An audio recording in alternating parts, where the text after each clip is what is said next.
Nazi Germany, March 1940. Adolf Hitler authorizes the formation of a special combat force made up solely of prisoners serving prison sentences for poaching and related offenses after conferring with Heinrich Himmler, the head of the Reich's SS. To confront partisans in mountainous regions, this fighting unit is enlisted.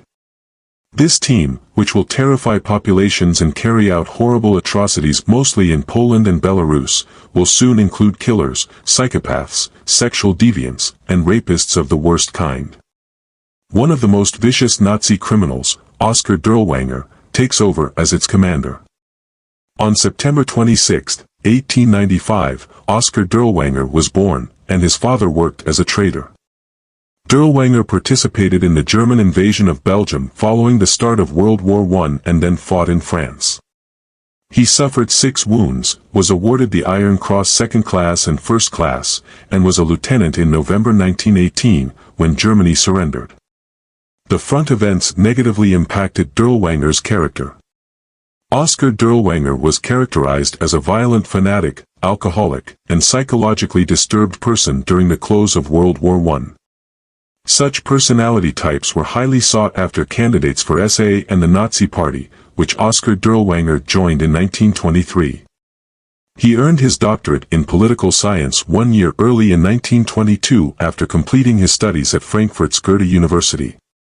In addition, Oskar Dirlewanger committed rape and pedophilia.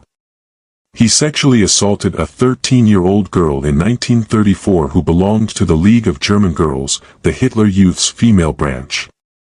Additionally, he was found guilty of operating a government vehicle while intoxicated and causing damage. He thus lost his degree, was banished from both the SA and the Nazi Party, and received a 2-year prison sentence. He served in the Condor Legion, a German military unit dispatched to Spain to aid General Franco's nationalist movement during the Spanish Civil War, from 1936 to 1939 after being released. Nazi Germany had a fantastic chance to test and create strategic bombing techniques that would be employed shortly after the Second World War. After returning from 3 injuries, Dirlewanger was once more permitted to join the Nazi Party and was given back his PhD, which he had forfeited for raping a 13-year-old girl. On September 1, 1939, World War II began, and Dirlewanger joined the SS in July 1940. Initially composed primarily of convicted poachers, he established and trained the Dirlewanger Brigade, a specialized criminal organization. Their ability to hunt and shoot helped them get recruited to combat partisans. His team then hired a large number of German felons with criminal convictions. His regiment was initially dispatched to Nazi-occupied Poland, where Dirlewanger was appointed commandant of a camp at Stary Dziko designed for Jewish slave labor. They carried out atrocities in Lublin's ghetto as well as here. The young Jewish female inmates were first undressed before receiving strychnine injections and whippings. In front of them, the wretched victims were convulsing to death while they laughed. Rumor had it that they would chop up Jewish women and boil them with horse meat to produce soap. Heinrich Himmler was aware of these atrocities and approved of them, as was Gottlob Berger, Dirlewanger's friend and supporter. To combat the so-called non-Aryan subhumans, they required individuals like Dirlewanger. The Dirlewanger Brigade was dispatched to Belarus in February 1942, where they massacred at least 30,000 Belarusian people in addition to raping and torturing young women. Their expertise was packing a barn full of locals and setting it on fire. A machine gun was used to shoot anyone attempting to flee the burning barn.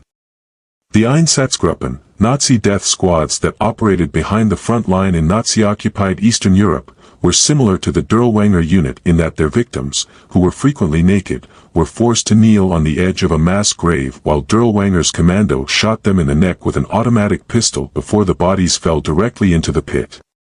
Dirlewanger and his soldiers committed unimaginable crimes while aiding in the defeat of the Warsaw Uprising, which started on August 1, 1944. In the midst of the rebellion, they also participated in the Walla Massacre, which saw over 40,000 Poles killed in the Polish capital's Walla area. Adolf Hitler himself issued the order for this slaughter, requesting that anything that moves be killed in order to put an end to the Warsaw Uprising. 3 hospitals with patients inside were set on fire by the Dirlewanger brigade. Together with the physicians, the nurses were gang-raped, whipped, and hanged nude. Even with children, he showed no mercy. Dirlewanger gave his men the command to murder the 500 children who were in the daycare when they were discovered. He wanted his men to conserve their ammunition, so they used bayonets and rifle butts to murder the poor kids. Thousands of civilians and POWs, irrespective of age or gender, were raped and killed in Warsaw's Old Town. Flamethrowers were used to shoot or burn many of them. The 63-day Warsaw Revolt came to an end on October 2, 1944. The Red Army did not aid the Poles, despite being in the Warsaw suburbs.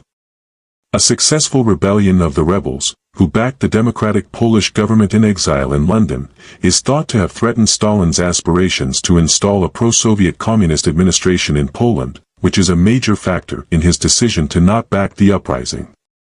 The Warsaw Uprising is thought to have claimed the lives of about 150,000 citizens.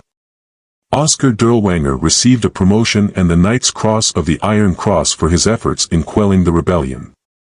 Dirlewanger and his soldiers were instrumental in the violent put-down of the Slovak national uprising in October 1944, which took place between August 29 and October 28. They later fought in Germany and Hungary against the Red Army's advance. Oskar Dirlewanger was taken into custody on June 1, 1945, following the conclusion of the war. He was taken to a detention facility after being identified by a Jewish former prisoner from a concentration camp, despite the fact that he was disguised and dressed in civilian clothes. Dirlewanger passed away on June 7, 1945. His death was officially attributed to a heart attack. In actuality, though, he was beaten to death by former Polish captives after they acknowledged him for his savagery in quelling the Warsaw Uprising. For Oskar Dirlewanger, no tears were shed.